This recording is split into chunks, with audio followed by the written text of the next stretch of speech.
মাননীয় সদস্যবৃন্দ, আসসালামু আলাইকুম। দিনের কর্মসূচিতে প্রবেশ করছি। প্রথমেই প্রশ্ন জিজ্ঞাসা এবং উত্তর। মাননীয় প্রধানমন্ত্রী কর্তৃক উত্তরদানের জন্য প্রশ্ন। প্রথম প্রশ্ন উত্থাপন করার জন্য মোসাম্মদ তাহসিনা রুশদি, সিলেট 2-কে প্রশ্ন করার জন্য আহ্বান জানাচ্ছি। বিসমিল্লাহির রহমানির রহিম। মাননীয় স্পিকার, আপনাকে ধন্যবাদ। আমি আমার তারকা চিহ্নিত প্রশ্ন 1, মাননীয় প্রধানমন্ত্রী অনুগ্রহ করিয়া বলিবেন কি সরকারের নির্বাচনী ইশতেহারে ঘোষিত বিভিন্ন কার্যক্রমসমূহের কি কি অগ্রগতি সাধিত হইয়াছে? আমি মহান সংসদে উত্থাপন করলাম। ধন্যবাদ মাননীয় সদস্য। মাননীয় প্রধানমন্ত্রী। বিসমিল্লাহির রহমানির রহিম। মাননীয় স্পিকার, আসসালামু আলাইকুম। প্রথমে আমি আল্লাহ রাব্বুল আলামিনের শুকরিয়া আদায় করছি আজকের এই পবিত্র সংসদে দাঁড়িয়ে বাংলাদেশের মানুষের ভোটে নির্বাচিত বাংলাদেশ জাতীয়তাবাদী দল কি পরিকল্পনা গ্রহণ করেছে দেশের মানুষের স্বার্থে, দেশের মানুষের জন্য, সেগুলো বলার সুযোগ করে দেওয়ার জন্য।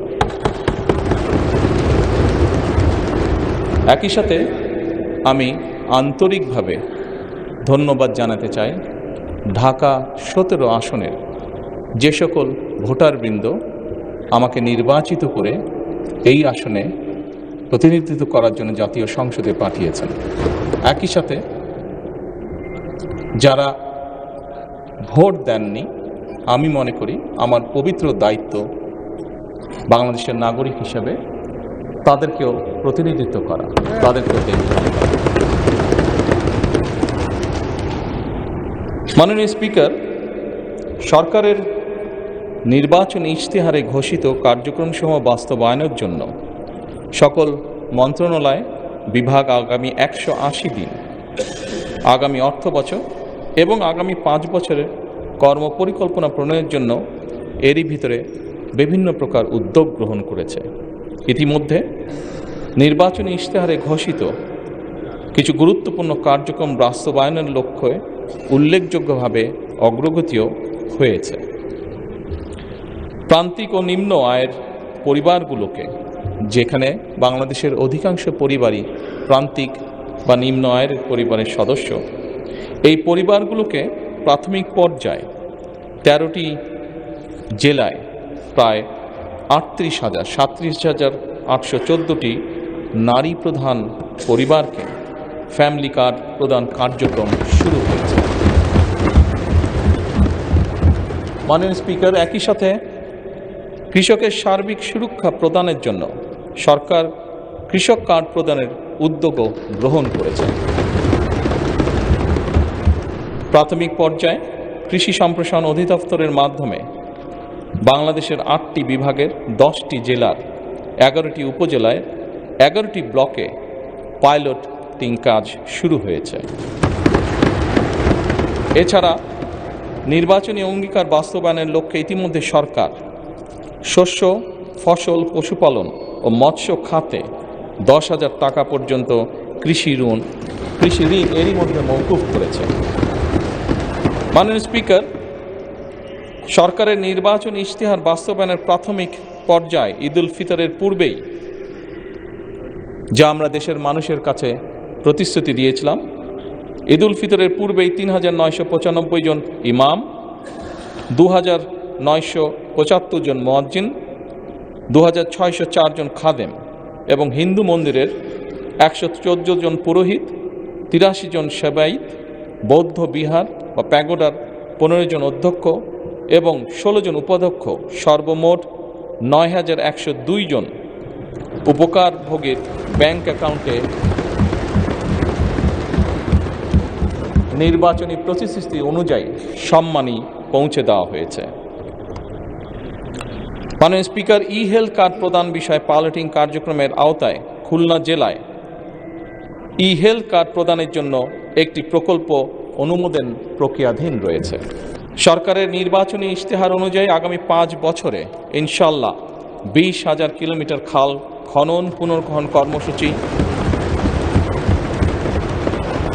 গত 16ই মার্চ 2026 হতে বাস্তবায়ন শুরু হয়ে গিয়েছে। এর মধ্যে জুন 2026 পর্যন্ত পানি সম্পদ মন্ত্রণালয়, স্থানীয় সরকার বিভাগ ও কৃষি মন্ত্রণালয় 1204 কিলোমিটার খাল খনন পুনর্খনন করবে ইনশাআল্লাহ।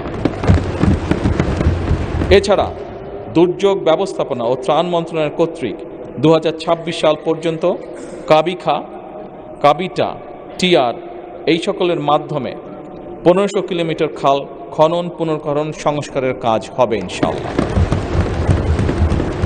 মাননীয় স্পিকার, সামগ্রিক বিশ্বে পরিবেশ একটি সিরিয়াস কনসার্ন হয়ে দেখা দিয়েছে। আমরা ইনশাআল্লাহ 5 বছরে 25 কোটি বৃক্ষরোপণ ও সবুজ কর্মসংস্থান সৃষ্টির লক্ষ্যে বনায়ন সৃজনের জন্য ইতিমধ্যে 1,50,00,000 বিভিন্ন প্রজাতির চারা উৎপাদন করা হয়েছে। এই উৎপাদিত চারাসমূহ চলতি বছর আসন্ন বর্ষা মৌসুমে ইনশাআল্লাহ রোপণ করা হবে। মাননীয় স্পিকার, দেশের শিশু সন্তানদেরকে সহযোগিতা করার জন্য, তাদের পাশে দাঁড়ানোর জন্য আমাদের একটি নির্বাচনী প্রতিশ্রুতি ছিল এবং তারই অংশ হিসেবে এই বছরই সরকারি প্রাথমিক বিদ্যালয় ইনশাআল্লাহ 2 লক্ষ শিশুর মাঝে বর্তমান সরকার বিনামূল্যে স্কুল ড্রেস বিতরণের পরিকল্পনা বাস্তবায়ন করবে ইনশাআল্লাহ। কারিগরি ও ভাষা দক্ষতা উন্নয়নে আগামী 180 দিনের মধ্যে কারিগরি শিক্ষা প্রতিষ্ঠানে 9,000 শিক্ষককে ট্যাব প্রদান করা হবে ইনশাআল্লাহ। 3,832টি মাল্টিমিডিয়া ক্লাসরুম স্থাপন করা হবে। একই সাথে 172 জন শিক্ষার্থীকে ইটালিয়ান ও জাপানিজ ভাষা শিক্ষা প্রদান করা হবে। মাননীয় স্পিকার, একই সাথে 418টি কারিগরি ও মাদ্রাসা শিক্ষা প্রতিষ্ঠানে জুন 2026-এর মধ্যে ফ্রি ওয়াইফাই চালুর উদ্যোগ গ্রহণ করা হয়েছে। একই সাথে মাননীয় স্পিকার, বাংলাদেশে ঢাকা শহর সহ বিভিন্ন গুরুত্বপূর্ণ জায়গাগুলোতে পাবলিক প্লেস যেগুলোকে আমরা কনসিডার করি, এরকম অনেকগুলো জায়গাতে এর মধ্যেই ঢাকা কমলাপুর স্টেশন, ঢাকা বিমানবন্দর সহ এরকম গুরুত্বপূর্ণ জায়গাগুলোতে এরই মধ্যে ফ্রি ওয়াইফাই স্থাপন করা হয়েছে। মাননীয় স্পিকার, আপনি নিজেও একজন খেলোয়াড় ছিলেন, বাংলাদেশের অন্যতম ফেমাস খেলোয়াড় ছিলেন, ফুটবল প্লেয়ার ছিলেন। সারা দেশের শহর এবং গ্রাম অঞ্চলে খেলার মাঠ নির্ধারণ ও অবকাঠামো উন্নয়নে কর্মকৌশল নির্ধারণের জন্য কেন্দ্রীয় পর্যায়ে এরই ভিতরে কমিটি গঠন করা হয়েছে। হাইটেক সফটওয়্যার পার্ক ও আইসিটি সেন্টারসমূহ কার্যকরভাবে পরিচালনার জন্য এবং বাংলাদেশে আমাদের ইয়াং জেনারেশন যারা বিভিন্ন আইটিতে কাজ করে থাকে, তারা যাতে তাদের অর্থ তারা সঞ্চয় করে থাকে, এটি যাতে স্বাচ্ছন্দ্যে তারা এই দেশে নিয়ে আসতে পারে, সেই জন্য পেপ্যালের কার্যক্রম আরম্ভ করার কার্যকর উদ্যোগ এরই মধ্যে গ্রহণ করা হয়েছে এবং এর জন্য একটি কমিটিও গঠন করা হয়েছে। মাননীয় স্পিকার, নির্বাচনী ইশতেহারকে প্রাধান্য দিয়ে বেতন কাঠামো আদায় জাতীয় ক্রীড়াবিদদের জন্য, যা আপনি নিজেও আমি বিশ্বাস করি অ্যাপ্রিসিয়েট করবেন মাননীয় স্পিকার, এরই ভিতরে ক্রীড়া ভাতা চালু করা হয়েছে। প্রাথমিক পর্যায়ে 500 জন ক্রীড়াবিদকে এই ভাতার আওতায় আনার পরিকল্পনা নেওয়া হয়েছে, যার মধ্যে মাননীয় স্পিকার এরই ভিতরে 129 জন আন্তর্জাতিক বিষয়ে সাফল্য অর্জনকারী ক্রীড়াবিদকে এরই ভিতরে ভাতা প্রদান করা হয়েছে। মাননীয় স্পিকার, ল্যাঙ্গুয়েজ স্টুডেন্ট ভিসায় বর্তমান জামানতবিহীন যে ঋণ ছিল তার সীমা যাতে আমাদের ছাত্ররা, আমাদের ইয়াং জেনারেশনের সদস্যরা যাতে সহজেই বিদেশে যেতে পারে এই কর্মসূচির আওতায়, তার জন্য তাদের ঋণ সীমা 3 লক্ষ থেকে 10 লক্ষ টাকায় উন্নীত করা হয়েছে। জাপানগামী শিক্ষার্থীদের জন্য ভিসা সিওই এর ভিত্তিতে এই ঋণ প্রদান সহজকরণ করা হয়েছে আগের থেকে অনেক। মাননীয় স্পিকার, আপনাকে আন্তরিক ধন্যবাদ। ধন্যবাদ মাননীয় প্রধানমন্ত্রী। মাননীয় সদস্য তাহসিনা রুশদীর, আপনি একটি সম্পূরক প্রশ্ন করতে পারেন। ধন্যবাদ মাননীয় স্পিকার। মাননীয় প্রধানমন্ত্রী, আপনি প্রথম বলেছেন স্বপ্ন নয় পরিকল্পনা, কথা নয় কাজ। আপনি আপনার নির্বাচনী ইশতেহার বাস্তবায়নের কাজ শুরু করে সেটা প্রমাণ করেছেন, যা দেশের সকল মহলে প্রশংসিত হয়েছে। মাননীয় প্রধানমন্ত্রী পহেলা বৈশাখ বাংলা নববর্ষে কৃষকদের জন্য যে কৃষিকার্ড বিতরণের পরিকল্পনা হাতে নিয়েছেন, সেটা সারা বাংলাদেশের সকল উপজেলায় কৃষকদের হাতে কবে নাগাদ পৌঁছতে পারে আপনার কাছে সবিনয়ে জানতে চাই। আপনাকে অগ্রিম নববর্ষের শুভেচ্ছা জানাচ্ছি। ধন্যবাদ মাননীয় স্পিকার। মাননীয় প্রধানমন্ত্রী। মাননীয় সংসদ সদস্য, আপনাকে ধন্যবাদ আপনার প্রশ্নের জন্য। আমরা যে কৃষক কার্ডটি ইনশাল্লাহ আগামী 14 তারিখে পয়লা বৈশাখের দিন চালু করতে যাচ্ছি,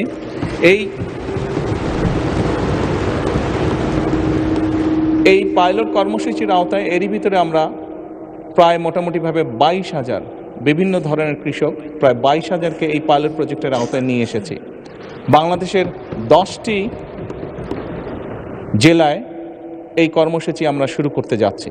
আপনি যদি জিজ্ঞেস করেছেন যে কবে নাগাদ সমগ্র বাংলাদেশে এটি সকল কৃষককে আমরা দিতে পারবো, বাংলাদেশে সরকারের কাছে যে হিসাব আছে তাতে প্রায় 2,75,00,000 কাছাকাছি কৃষক আছে, প্লাস মাইনাস। আমরা ইনশাল্লাহ পর্যায়ক্রমিকভাবে আগামী কয়েক বছরের মধ্যে চেষ্টা করব, আমাদের সরকারের পরিকল্পনা রয়েছে সকল কৃষকের কাছে পর্যায়ক্রমিকভাবে পৌঁছানোর জন্য। ধন্যবাদ। সম্পর্ক প্রশ্ন করার জন্য জনাব আক্তার হোসেন আহ্বান জানাচ্ছি। আপনার মাধ্যমে মাননীয় প্রধানমন্ত্রীর থেকে জানতে চাই যে ফ্যামিলি কার্ড, কৃষক কার্ড, কৃষি কার্ড, হেলথ কার্ড যে ধরনের কর্মসূচিগুলো গ্রহণ করা হয়েছে তার ইতিবাচক কিছু দিক রয়েছে। জানার বিষয় হলো যে কতজন ব্যক্তিকে বা পরিবারকে এই কার্ডগুলোর আওতায় নিয়ে আসা হবে, তাতে কতটুকু বাজেট বরাদ্দ করা হবে এবং সেই বাজেট বরাদ্দ সমন্বয় করতে গিয়ে মূল্যস্ফীতি, মুদ্রাস্ফীতির মতো পরিবেশ পরিস্থিতি তৈরি হওয়ার মতো পরিস্থিতি তৈরি হয়, সেটার ব্যাপারে সরকারের পরিকল্পনা কি? আপনার মাধ্যমে মাননীয় প্রধানমন্ত্রীর কাছে সে ব্যাপারে জানতে চাই। মাননীয় প্রধানমন্ত্রী। ধন্যবাদ মাননীয় সংসদ সদস্য। আপনি যে প্রশ্নটি করেছেন যে কতজন মানুষের কাছে আমরা পৌঁছে দেব, তাই তো, এবং মূল্যস্ফীতি হবে কিনা, বাজেট কত, স্বাভাবিকভাবে বাজেট কত এটি আমরা আপনাদেরকে এখনই বলছি না। অর্থাৎ আমরা পর্যায়ক্রমিকভাবে জিনিসগুলোকে সামনে এগিয়ে নিয়ে যাব। আমাদের এক একটি কৃষক কার্ড এবং এক একটি ফ্যামিলি কার্ডে আমরা রেখেছি কৃষক কার্ড যারা পাবেন সেই সকল কৃষক 2,500 টাকা পাবেন বছরে, এবং ফ্যামিলি কার্ডে যারা পাবেন তারা সে সকল নারী প্রতি মাসে 2,500 টাকা পাবেন। আমরা যেহেতু প্রতি মাসে এটিকে এক্সটেন্ড করতে থাকবো, অর্থাৎ অধিক সংখ্যক নারী কৃষক কার্ড পাবেন, অধিক সংখ্যক কৃষক কার্ড পাবেন। একবারে সবাইকে দিচ্ছে না, পৃথিবীর কোনো দেশের পক্ষে একবারে সেটি সম্ভব না করা। সেই জন্য প্রতি বছরই আমরা বাজেটের স্যাংশন বাড়াবো, প্রতি বছরই বাজেটে আমরা টাকা অ্যালোকেট করব, এভাবেই পর্যায়ক্রমিকভাবে ধীরে ধীরে আমরা এগোবো। অবশ্যই বাজেটের প্রাধান্য পাবে। এবং আপনি যেটা বলেছেন মূল্যস্ফীতি হবে কিনা, আমরা তো টাকা ছাপিয়ে দিচ্ছি না। আমরা যেহেতু টাকা ছাপিয়ে দিচ্ছি না, কাজে মূল্যস্ফীতি হবে না।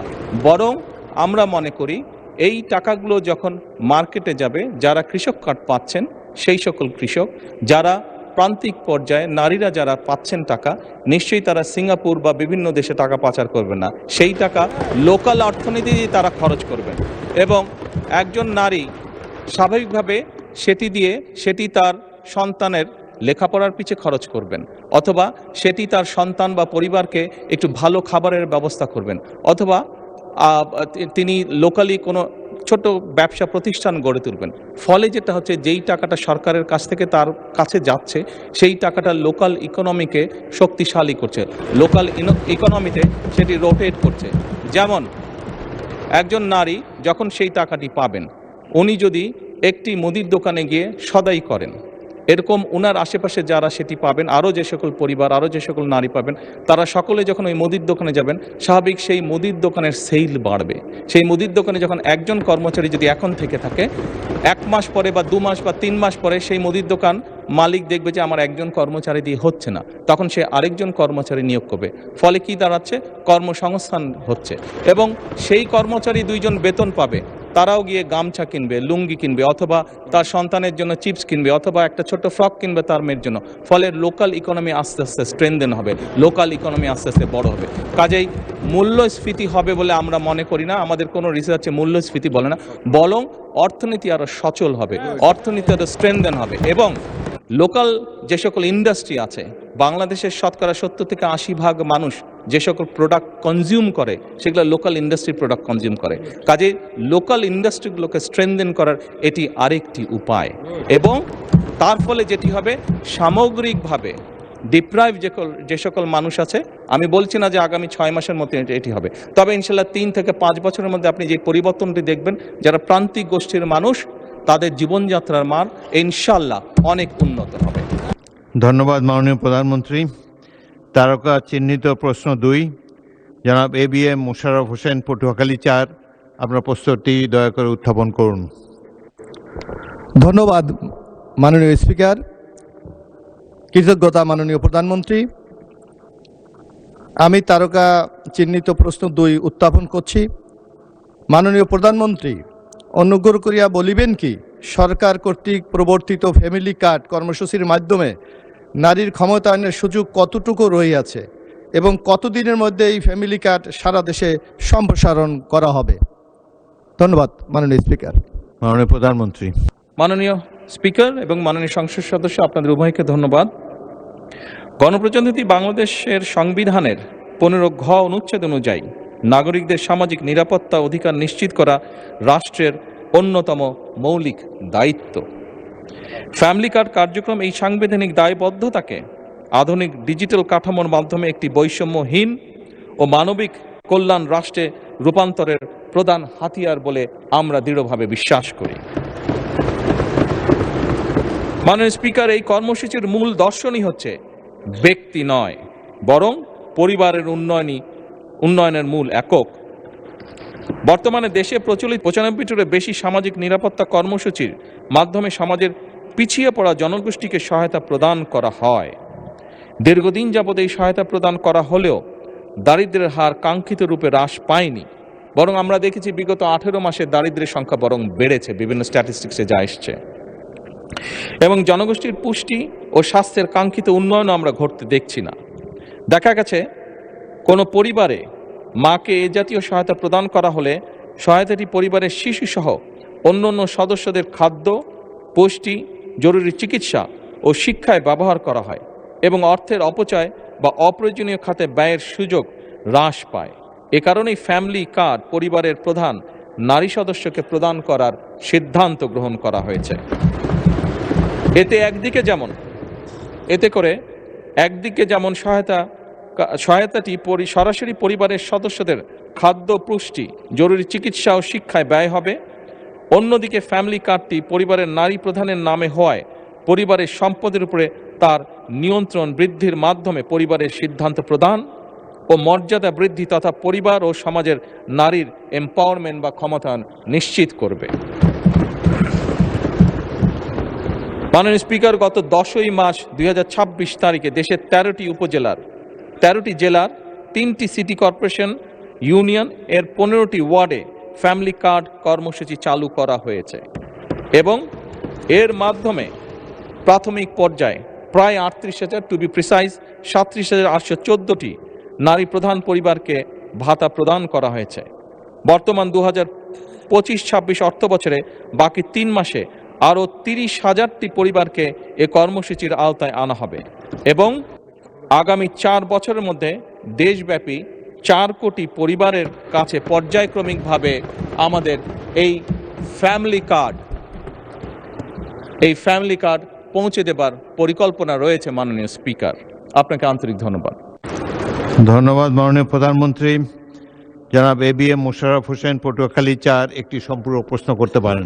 আমরা অতীতে দেখেছিলাম, বিশেষ করে 2008-এর নির্বাচনে কেউ নির্বাচনে বিজয়ী হওয়ার জন্য বিনামূল্যে সার, ঘরে ঘরে চাকরি, ডিজিটাল বাংলাদেশের কমিটমেন্ট করে বাংলাদেশ মানুষকে প্রতারিত করে ক্ষমতায় গিয়ে বাংলাদেশকে একটি অগণতান্ত্রিক বাংলাদেশে পরিণত করেছিল।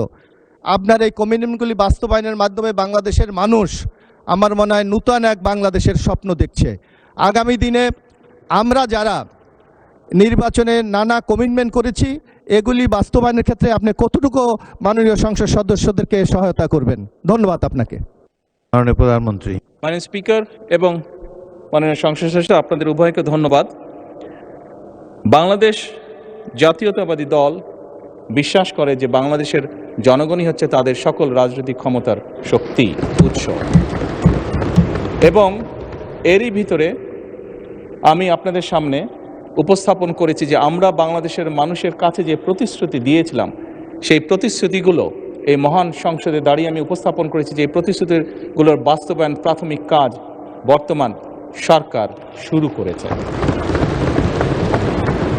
এবং যেহেতু আমরা বিশ্বাস করি জনগণই আমাদের সকল ক্ষমতার উৎস, যেহেতু আমরা বিশ্বাস করি জনগণের কাছে আমরা যে ওয়াদা করেছি সেটি পূরণে আমরা বদ্ধপরিকর, সেজন্যই বাংলাদেশের জনগণ যাদেরকে নির্বাচিত করেছে একটি নিরপেক্ষ নির্বাচনের মাধ্যমে, সেই নির্বাচিত সদস্যদের মাধ্যমে, সারা দেশের নির্বাচিত সদস্যদের মাধ্যমে, পবিত্র জাতীয় সংসদের সদস্যদের মাধ্যমে আমরা পর্যায়ক্রমিকভাবে আমাদের সকল কর্মসূচিগুলো ইনশাআল্লাহ বাস্তবায়ন করব। মাননীয় সংসদ সদস্য, আপনার প্রশ্নের রেশ ধরেই বলতে চাই, আমরা অতীতে দেখেছি বিভিন্ন রাজনৈতিক দল বিভিন্ন রকম কমিটমেন্ট করেছিল নির্বাচনের আগে। আপনি দু একটি কথা উল্লেখ করেছেন, কেউ কেউ বিভিন্ন রকম টিকিটও বিলি করেছিল। তবে বিগত নির্বাচনে বাংলাদেশ জাতীয়তাবাদী দলের প্রতি জনগণ যে সমর্থন দিয়েছে, যে ম্যান্ডেট দিয়েছে, তাতে পরিষ্কারভাবে প্রমাণিত হয় বাংলাদেশের মানুষ এই ফ্যামিলি কার্ড, কৃষক কার্ড সহ যে সকল পরিকল্পনা আপনাদের এই মহান জাতীয় সংসদে আপনার মাধ্যমে আমি উপস্থাপন করেছি, সেই সকল পরিকল্পনার প্রতি বাংলাদেশের মানুষের সমর্থন আছে। এবং একই সাথে প্রমাণিত হয় বিগত নির্বাচনে ম্যান্ডেটের মাধ্যমে জনগণের বিএনপি প্রতি যে ম্যান্ডেট দিয়েছে তার মাধ্যমে প্রমাণিত হয় বাংলাদেশের মানুষ বাংলাদেশ জাতীয়তাবাদী দলের উপর আস্থা রেখেছে, তাদেরকে বাংলাদেশের মানুষ বিশ্বাস করে। মাননীয় স্পিকার, আপনার মাধ্যমে পরিষ্কারভাবে আমি বাংলাদেশ জাতীয়তাবাদী দল পক্ষ থেকে বলতে চাই যে ইনশাআল্লাহ বাংলাদেশের মানুষের কাছে আমরা যে প্রতিশ্রুতি দিয়েছি, আমরা আমাদের সর্বোচ্চ চেষ্টা দিয়ে সেই প্রতিশ্রুতি পালনের চেষ্টা অব্যাহত রাখব। ধন্যবাদ মাননীয় স্পিকার। ধন্যবাদ মাননীয় প্রধানমন্ত্রী। যারা মাসুম মোস্তফা, নেত্রকোনা 5, একটি প্রশ্ন করতে পারেন এবং ফ্যামিলি কার্ডের উপরে প্রশ্ন করবেন। ধন্যবাদ মাননীয় স্পিকার। আমি আপনার মাধ্যমে মাননীয় প্রধানমন্ত্রীকে অভিনন্দন জানাই যে উনি ফ্যামিলি কার্ড চালু করেছেন এবং কৃষক কার্ড চালু করবেন। আমার প্রশ্ন হচ্ছে, শ্রমিক সমাজের জন্য শ্রমিক কার্ড চালু করার কোনো পরিকল্পনা সরকারের আছে কিনা? ধন্যবাদ আপনাকে মাননীয় স্পিকার। মাননীয় প্রধানমন্ত্রী। মাননীয় সংসদ সদস্য, আপনাকে আন্তরিকভাবে ধন্যবাদ আপনার প্রশ্নের জন্য। এই মুহূর্তে আমাদের এইরকম কোনো শ্রমিকদের জন্য কার্ড দেবার পরিকল্পনা নেই, তবে শ্রমিক কল্যাণ ফেডারেশনের যে সকল অর্থ আছে শ্রমিকদের জন্য, শ্রমিকদের কল্যাণের জন্য, অবশ্যই সেই অর্থগুলি সত্যিকারভাবে শ্রমিকদের জন্য ব্যয় করা হচ্ছে কিনা আমরা সেটিকে অবশ্যই খোঁজ খবর করব এবং আমরা নিশ্চিত করার চেষ্টা করব যে সত্যিকারভাবে অন্য কোনো কিছুর পিছনে যাতে সেই অর্থ ব্যয় না হয়, বরং সেই অর্থ যাতে সঠিকভাবে সত্যিকারভাবে শ্রমিকদের কল্যাণের জন্যই ব্যয় করা হয়। আমাদের সরকারের এটি থাকবে অন্যতম প্রধান লক্ষ্য। ধন্যবাদ মাননীয় সংসদ সদস্য। ধন্যবাদ মাননীয় প্রধানমন্ত্রী। তারকা চিহ্নিত প্রশ্ন 3, যারা মোহাম্মদ আবুল কালাম, কুমিল্লা 9, প্রশ্নটি উত্থাপন করুন। বিসমিল্লাহির রহমানির রহিম। মাননীয় স্পিকার, আপনাকে ধন্যবাদ। আমি মাননীয় স্পিকার আপনার মাধ্যমে আমার নির্বাচনী এলাকা কুমিল্লা 9 লাকসা মনোহরগঞ্জের সর্বস্তরের জনগণকে আমি আমার পক্ষ থেকে আন্তরিক ধন্যবাদ জানাচ্ছি। মাননীয় স্পিকার, আমি আপনার মাধ্যমে মাননীয় প্রধানমন্ত্রীর উত্তর দানের জন্য আমার তারকা চিহ্নিত প্রশ্ন 3 মহান জাতীয় সংসদে উপস্থাপন করছি। মাননীয় প্রধানমন্ত্রী, অনুগ্রহ করিয়া বলিবেন কি বিগত ফ্যাসিস্ট সরকারের আমলে বাংলাদেশ হতে কি পরিমাণ অর্থ বিদেশে পাচার করা হয়েছিল এবং উক্ত টাকা ফিরিয়ে আনার জন্য সরকার কি কি পদক্ষেপ গ্রহণ করবে? ধন্যবাদ মাননীয় স্পিকার। মাননীয় প্রধানমন্ত্রী। মাননীয় স্পিকার, মাননীয় সংসদ সদস্য, আপনাদের উভয়কে ধন্যবাদ আমাকে এই প্রশ্নের উত্তর বলার সুযোগ করে দেওয়ার জন্য। মাননীয় স্পিকার, সরকার পরিচালনার দায়িত্ব গ্রহণ করার পর থেকে আমরা দেখছি যে আমরা অত্যন্ত ভঙ্গুর একটি অর্থনীতি পেয়েছি। তারপরেও দুর্নীতিকে এই সময়ের মধ্যে যতটুকু সম্ভব দুর্নীতির টুটি চেপে ধরে এবং বিভিন্ন জায়গায় বিভিন্ন লিকেজ বন্ধ করার উদ্যোগ গ্রহণের মাধ্যমে আমরা চেষ্টা করছি কিভাবে জনগণের যে ট্যাক্সের টাকা সেটিকে সর্বোচ্চ অগ্রাধিকার দিয়ে সবচেয়ে ভালোভাবে সেটিকে জনগণের স্বার্থে এবং দেশের স্বার্থে ব্যবহার করা যায়। মাননীয় স্পিকার, অন্তর্বর্তীকালীন সরকার কর্তৃক যে শ্বেতপত্র প্রণয়ন করা হয়েছিল বা প্রণয়ন কমিটি যে করা হয়েছিল সেটির তথ্য মতে 2009 থেকে 2023 সালের মধ্যে বাংলাদেশ থেকে অবৈধ অর্থ প্রবাহের পরিমাণ ছিল আনুমানিক 234 বিলিয়ন মার্কিন ডলার, যা বছর হিসাবে যদি আমরা ভাগ করি তাহলে বছরে গড়ে 16 বিলিয়ন মার্কিন ডলার, বাংলাদেশি টাকায় 1.8 লক্ষ কোটি টাকা। মাননীয় স্পিকার, পাচারকৃত প্রত্যেক বছর পাচারকৃত এই অর্থ একাধিক দেশে স্থানান্তরিত হয় অভিযোগ থাকায় তা উদ্ধারে সংশ্লিষ্ট দেশগুলোর সাথে মাননীয় স্পিকার এরই ভিতরে তথ্য বিনিময়, সম্পদ শনাক্তকরণ এবং পারস্পরিক আইন সহায়তা জোরদার করা হচ্ছে। মাননীয় স্পিকার, এই লক্ষ্যে পারস্পরিক আইন সহায়তা চুক্তি, মিউচুয়াল লিগ্যাল অ্যাসিস্ট্যান্স সম্পাদন এবং মিউচুয়াল লিগ্যাল অ্যাসিস্ট্যান্স রিকোয়েস্টের বিনিময় প্রক্রিয়ার জন্য পররাষ্ট্র মন্ত্রণালয় সংশ্লিষ্ট সকল মন্ত্রণালয় এবং সংস্থার সাথে সরকার নিবিড়ভাবে কাজ করছে। অর্থ পাচারের গন্তব্য যে দেশগুলো প্রাথমিকভাবে সরকার চিহ্নিত করতে সক্ষম হয়েছে সেই দেশগুলো হলো USA, UK, Canada, Switzerland, Australia, Thailand, UAE, Singapore, Malaysia এবং হংকং, চায়না। এদের মধ্যে 3টি দেশের মালয়েশিয়া, হংকং এবং সংযুক্ত আরব আমিরাতের সাথে চুক্তি স্বাক্ষরের বিষয়ে সম্মতি প্রদান করা হয়েছে। অপর 7টি দেশের সাথেও চুক্তি স্বাক্ষরের বিষয়টি মাননীয় স্পিকার প্রক্রিয়াধীন আছে।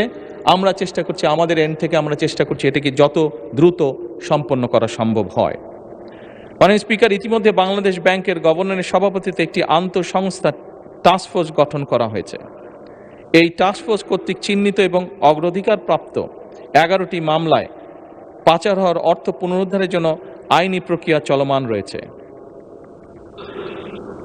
আন্তঃসংস্থা টাস্কফোর্স কর্তৃক চিহ্নিত অগ্রাধিকারপ্রাপ্ত কেসসমূহ অনুসন্ধান এবং তদন্তের জন্য দুর্নীতি দমন কমিশনের নেতৃত্বে এবং বাংলাদেশ পুলিশের CID, জাতীয় রাজস্ব বোর্ডের সেন্ট্রাল এজেন্সিয়াল সেল, শুল্ক গোয়েন্দা তদন্ত অধিদপ্তরের সমন্বয়ে 11টি যৌথ অনুসন্ধান ও তদন্ত দল গঠন করা হয়েছে। GIT গঠনের পর অগ্রাধিকার প্রাপ্ত মামলাগুলো অগ্রগতি নিম্নরূপ। মাননীয় স্পিকার, যেই নিম্নরূপ এটি পঠিত বলিয়া গণ্য করিতেছি। ধন্যবাদ মাননীয় প্রধানমন্ত্রী। ধন্যবাদ। জনাব মোহাম্মদ আবুল কালাম, কুমিল্লা 9, আপনি একটি সম্পূরক প্রশ্ন করতে পারেন। মাননীয় স্পিকার, আপনাকে ধন্যবাদ। আমার প্রশ্নের তথ্যবহুল উত্তর দানের জন্য আমি মাননীয় প্রধানমন্ত্রীকে আন্তরিক ধন্যবাদ জানাচ্ছি। মাননীয় স্পিকার, ফ্যাসিস্ট আওয়ামী লীগ সরকারের দীর্ঘ 16 বছরে বড় বড় মেগা প্রকল্পের নামে মেগা দুর্নীতি মাধ্যমে দেশ থেকে প্রায় 28 লক্ষ কোটি টাকা পাচার করে দেশকে তলাবিহীন ঝুড়িতে পরিণত করেছে। মাননীয় প্রধানমন্ত্রীর উত্তরের এক জায়গায় বলেছেন, পাচারকৃত অর্থ পুনরুদ্ধারের লক্ষ্যে ইতিমধ্যে 141টি মামলা রুজু হয়েছে, যার মধ্যে 25টি মামলার চার্জশিট দাখিল করা হয়েছে এবং 6টি মামলার রায় হয়েছে। মাননীয় স্পিকার, এমত অবস্থায় মাননীয় প্রধানমন্ত্রীর নিকট আমার সম্পূরক প্রশ্ন, পাচারকৃত অর্থ পুনরুদ্ধারকৃত মামলাগুলোর মধ্যে যেগুলি এখনও চার্জশিট হয়নি, উক্ত মামলাগুলোর দ্রুত চার্জশিট প্রদান সহ দ্রুত বিচার ট্রাইব্যুনালের মাধ্যমে বিচার কার্যক্রম সরকার গতিশীল করবে কি না? ধন্যবাদ মাননীয় স্পিকার। মাননীয় প্রধানমন্ত্রী। মাননীয় সংসদ সদস্য, আপনাকে ধন্যবাদ আপনার সম্পূরক প্রশ্নের জন্য। আপনি যেটি করেছেন, এক কথায় যদি বলতে হয়, এটি জনগণের অর্থ, এবং যেহেতু আমরা জনগণ দ্বারা নির্বাচিত সরকার, জনগণের প্রতি এবং দেশের প্রতি আমাদের একটি দায়বদ্ধতা আছে। খুব স্বাভাবিকভাবেই জনগণের অর্থ ফিরিয়ে নিয়ে এসে জনগণের জন্য এবং দেশের জন্য সেটি ব্যয় করা এই সরকারের অন্যতম প্রধান দায়িত্ব। কাজেই এই ব্যাপারে যেভাবেই হোক, যেই পদক্ষেপ গ্রহণ করলে জনগণের অর্থ ফেরত আসবে, আপনি নিশ্চিত থাকতে পারেন এই সরকার সেই পদক্ষেপই গ্রহণ করবে ইনশাআল্লাহ। ধন্যবাদ মাননীয় প্রধানমন্ত্রী। একটি সম্পূরক প্রশ্ন করতে পারেন জনাব মুজিবুর রহমান রাজশাহী। ধন্যবাদ মাননীয় স্পিকার। এই সংসদে প্রথম বক্তব্য দিতে পারার জন্য আল্লাহ তাআলার শুকরিয়া আদায় করছি, আলহামদুলিল্লাহ। এবং সেটা বাংলাদেশের মাননীয় প্রধানমন্ত্রীর প্রশ্নের সম্পূরক প্রশ্ন হিসাবে। খুবই গুরুত্বপূর্ণ একটি প্রশ্ন। গোটা জাতি যে এই প্রশ্নের সাথে স্পর্শকাতরভাবে অপেক্ষা করছে যে এটা এই দেশের টাকা কিভাবে ফেরত আনা যায়। খুব গুরুত্বপূর্ণ এই প্রশ্নের জবাব মাননীয় প্রধানমন্ত্রী দিয়েছেন। আমার সম্পূরক প্রশ্ন হচ্ছে যে যারা এই টাকাগুলো বিদেশে পাচার করেছে তারা তো বাংলাদেশেই আছে, অথবা বাংলাদেশ থেকে বাইরে কোথাও আছে, যেটা আমাদের কূটনৈতিকদের যারা বিদেশে অ্যাম্বাসেডার আছে তাদের মাধ্যমে তাদেরকে আমরা চিহ্নিত করতে পারি। আমার প্রশ্ন মাননীয় প্রধানমন্ত্রীর কাছে, ওনার কার্যালয়ে যারা যারা টাকা পাচার করেছে তার কোনো তালিকা ইতিমধ্যে তিনি প্রস্তুত করতে পেরেছেন কি না? যদি না পেরে থাকেন, কতদিনের মধ্যে এই পাচারকৃত ব্যক্তি প্রতিষ্ঠানগুলোকে তালিকাভুক্ত করা যাবে এবং যারা বাংলাদেশে অবস্থানরত আছে তাদেরকে ধরে অ্যারেস্ট করে দ্রুত দেশ এবং জাতির আকাঙ্ক্ষা পূরণের জন্য এই জনগণের টাকাকে উদ্ধার করা যাবে? এই উদ্যোগ তিনি কতদিন নাগাদ নিতে পারেন আমি মাননীয় প্রধানমন্ত্রীর কাছে জানতে চাই। শুক্রিয়া, থ্যাংক ইউ। মাননীয় প্রধানমন্ত্রী। মাননীয় স্পিকার এবং মাননীয় সংসদ সদস্য, আপনাকে ধন্যবাদ এই প্রশ্নটি করার জন্য। প্রথমত, এই অন্যায়ের সাথে যারা জড়িত তাদের লিস্ট করার দায়িত্ব প্রধানমন্ত্রীর কার্যালয়ের নয়। এটি লিস্ট করার দায়িত্ব সরকারের সংশ্লিষ্ট বিভাগ আছে, তারা এটি লিস্ট করছে। দ্বিতীয় বিষয়টি হচ্ছে মাননীয় সংসদ সদস্য, মাননীয় স্পিকার, এটি বর্তমান সরকার একটি নির্বাচিত সরকার। আমরা অতীতে দেখেছি সরকারের বিভিন্ন ব্যক্তিবর্গ তাদের বিভিন্ন রকম ইচ্ছা আগ্রহের কারণে দেশের আইন কানুন নীতি নৈতিকতার তোয়াক্কা না করে যাকে যেরকম হয়েছে উঠিয়ে নিয়ে গেছে, যার কাছ থেকে যেরকম মনে হয়েছে জোর করে কিছু লিখিয়ে নিয়ে গেছে। বর্তমান সরকার আইনের প্রতি শ্রদ্ধাশীল। বর্তমান সরকার দেশের প্রচলিত আইন মেনে কাজ করতে চায় এবং আইনের ভিত্তিতেই বিচার করতে চায়, যাতে করে কোনো মানুষ ন্যায্য আইন থেকে বঞ্চিত হতে না পারে। এবং সে কারণেই মাননীয় স্পিকার, আইনগতভাবেই আমরা সকল প্রক্রিয়া গ্রহণ করব। আইনগতভাবেই আইন তার নিজস্ব গতিতে এগিয়ে যাবে এবং দেশের প্রচলিত আইন অনুযায়ী নির্ধারিত হবে যা তাদের শাস্তি, যারা এই দেশের অর্থ, এই দেশের জনগণের অর্থ তছরুফ করেছে বা এই দেশের জনগণের অর্থ যারা পাচার করেছে। ধন্যবাদ মাননীয় স্পিকার। ধন্যবাদ মাননীয় প্রধানমন্ত্রী। প্রধানমন্ত্রীর প্রশ্ন উত্তরের জন্য নির্ধারিত 30 মিনিট সময় শেষ হয়েছে।